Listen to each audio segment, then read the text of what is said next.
These instructions will change significantly for the final version of LiBCM. These are only the early adopter instructions. Eventually there will be a simple application that just updates the firmware, but for now I haven't written that, and so this is the process. So now if we turn the IMA switch on, the 4x20 screen should turn on, but it shouldn't refresh with any data. And then you should hear beeping, and then the LED number 2 should be turning on and off. This is because the LiBCM firmware is not actually programmed on here. It has a test code on there instead. And I'm doing this because I want, for the early adopter program, I want y'all to learn how to put the firmware on here. So what we need to do then is install the LiBCM firmware. To do that, we'll first turn the IMA switch back off, and the screen and the beeping and the LED will turn off. So what we need to do then is install the LiBCM firmware on the LiBCM PCB. To do that, we're going to go to arduino.cc, and then once we do that, we're going to click on the software link, and then we're going to download either for Windows, Linux, or Mac OS. In my case, I'm using Mac OS, so I'm going to download this version. And then on this screen, I'm going to click just download, or you can contribute and download. And when this finishes downloading, we're going to open the zip file. And on Mac OS, it just expands into the Arduino app. So you could put that in your applications folder. I've already done that. So we're going to open the Arduino environment here, and it's just going to open with a blank sketch. What we need to do is tell Arduino what it's talking to. So we're going to go to Tools, and then Board, AVR boards, and it is a Mega or Mega 2560. So we'll select that. Once we do that, we'll go back to Tools, make sure our processor is a Mega 2560, which is the default option. The port is where the actual device we're talking to is. Now because we haven't plugged the device in yet, there are no devices shown. So what we need to do then is take the USB Type B cable that comes with LiBCM, and we're going to plug it into this PCB. Now as soon as we do that, it's going to start beeping again. And we're going to go to Tools, Port, and now you can see that we've captured our USB device. On Windows, these enumerates with a slightly different name, but in Mac OS and Linux, it'll be dev, USB modem, whatever. Doesn't matter what this number is, but that is the Mega 2560. So once we've selected that, we're going to just click Upload. It's going to compile here, and then it's going to load the sketch. Now we just put a blank firmware on here. So we got the beeping to go away, which is good, but we need to actually put our final firmware on here. So what we need to do next is go to linsight.org and click the download button. And then when that page loads, there will be a link to download the files.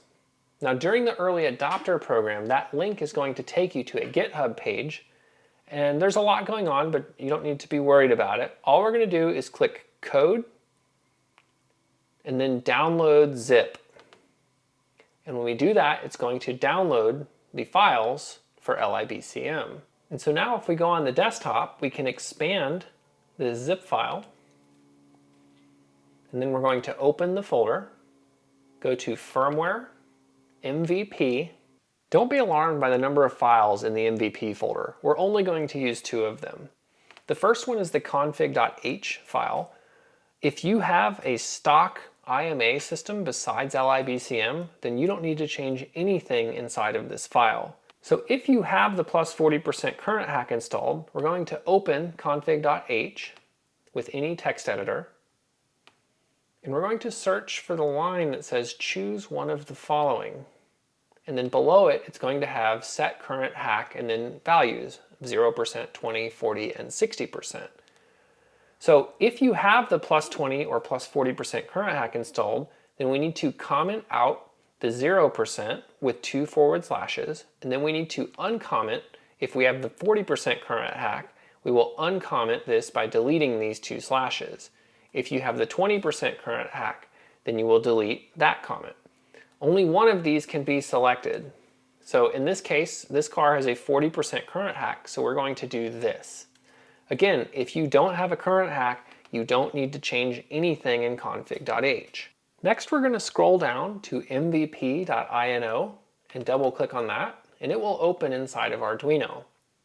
And then all we need to do is click Upload.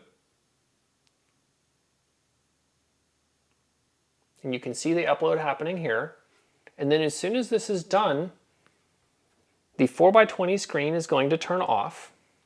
If the screen doesn't turn off, then we need to go to the Preferences, and then we need to enable verbose output during compilation and upload. And then we'll click OK. And then we can actually drag and make this status window larger to see what is happening. So now if we click Upload, you'll get a bunch of compilations here, and you'll actually see the instructions here if we found the device. If you didn't find the device, then you'll get a warning saying we didn't find your device. And again, this is the correct final output. It should say AVR dude is done, thank you. And again, the 4x20 screen should turn off. You'll also notice that LED 2 should be turned on, and also LED 4 should be turned on. So now we're going to unplug the USB cable and verify that we have loaded the firmware correctly. To do that, we're going to turn the IMA switch on. You should see the screen turn on, and then it should turn off. And then LED 2 should be blinking again, and again, LED 4 should be on. If that doesn't happen, then the LiBCM firmware is not installed. So try again.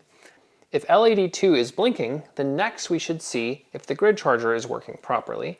To do that, we're going to plug the grid charger cable into the LiBCM PCB, and when we do that, this screen should turn on and show you data. If that doesn't happen, then something is not working correctly, and you should figure that out before you install this in your car.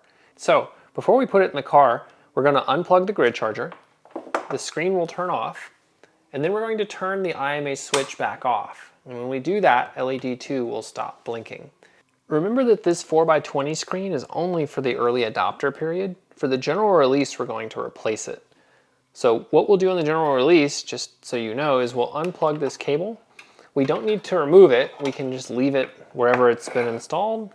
And then we're going to actually install a new cable, and it doesn't require you to remove this from the car. You can actually just plug it into the top.